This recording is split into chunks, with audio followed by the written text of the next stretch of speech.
Let's take a look at events and how you can manage simple keyboard events.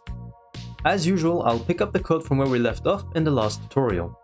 You might recall what happened in the tutorial on managing windows. We tried running the program without running the poll event function, and the window went unresponsive. So the poll event handles a lot of stuff for us behind the scenes, so that we can concentrate on the events that matters to us. Every event detail will be put inside the event object here one at a time, which is why we loop until there is no more events to be processed. Let's go through a few of the events. The first one is the SF event closed, which you can see in this if statement, which will close the window when the event is sent. The event will be triggered when pressing the X button on the window. Another event of interest is the resized event, which lets you respond appropriately based on the size of the window. Let's print to the console the new window size when a resize event is received.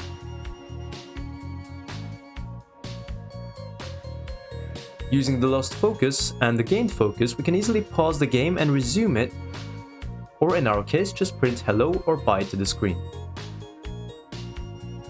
The key pressed event, as the name suggests, will let you handle when you press keys on your keyboard. We can further test for individual keys by checking the event key code and test it against keys like this. Let's make the square spin when pressing the spacebar.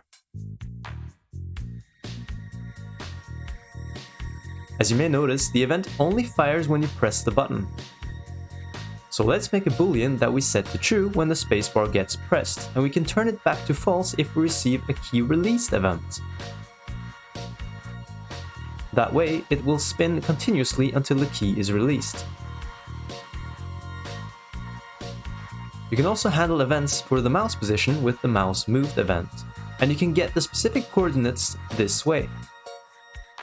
There are several other events that are awesome to have, but I think that this will do for this tutorial. We will cover more events as they get useful in later tutorials. Before I leave, here's a quick assignment to better remember what you learned. Good luck, and see you in the next one.